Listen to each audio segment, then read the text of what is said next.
They are democratizing the power to everyone.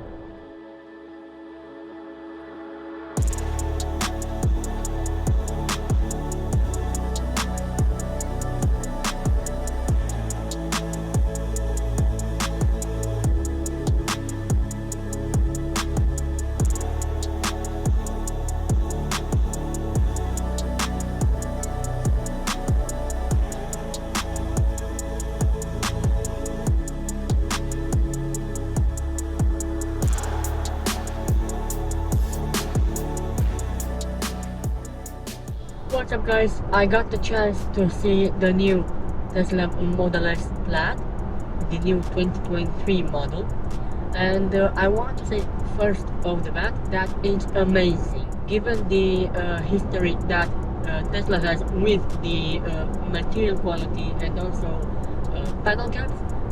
This one is one of the best. What I want to suggest given the title is the fact that I was thinking, you give to the general public a car that has 1,000 horsepower, which as the owner told me, he's not able to use the entire power because the wheel will spin out even at 100 kilometers an hour.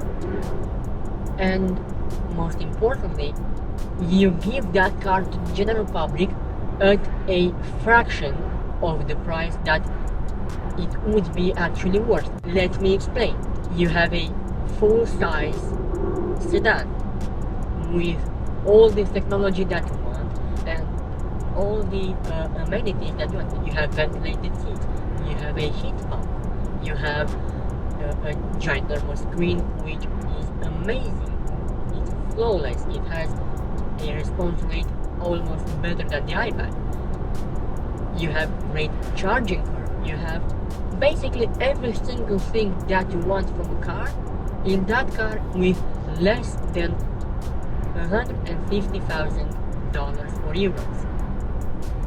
Now, why I think that this is a bargain? The Porsche Taycan Turbo S is fairly priced because it's more than 200,000 euros, and that leads up to less customers buying that car with that spec sheet.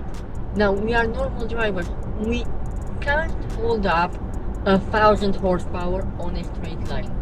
You have to be a certified racing pilot in order to do that.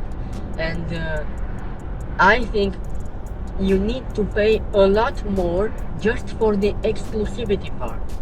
They are democratizing the power to everyone. You all know that Kyle's car, the Model S that he owns, it was already crashed just because it had too much power and the normal driving skills are not ready to complement the performance that the car has. Now, it's great on a drag strip which has special material on the surface but not on asphalt, because the asphalt isn't ready to accommodate the amount of power.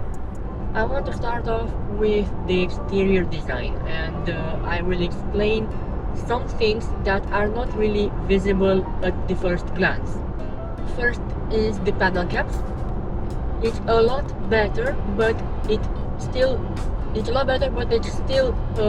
not what I would want from a car. The windows don't really align, the front bumper isn't aligned with the front wing, and also the bonnet is slightly off-centered, as well as the rear hatch, but it's still a lot better. It's still an improvement over the previous versions of the car. What I love about Tesla, and especially the Model S, given that it's the oldest from its lineup, is the fact that they are not changing the design, the overall design, they are perfecting it. What 911 and the G-Class is all about. They haven't really changed the overall design, they just perfected it. The new body kit on the Model S is beautiful. It has a giant front splitter and also The rear bumper has some interesting lines. The paint quality is still not what I would want from a car. The owner told me that the car has just 3,000 kilometers and the paint started chipping right away, and my car has 26,000 kilometers and is driven on basically the same road, and I have some chips only on the front bumper. On the lower side of the C-pillar, you can see that the paint is chipping on the wider section. It has a PPF applied, but it's not high enough. About the interior, the first thing and what I really love is the improvement in material quality and also the general design.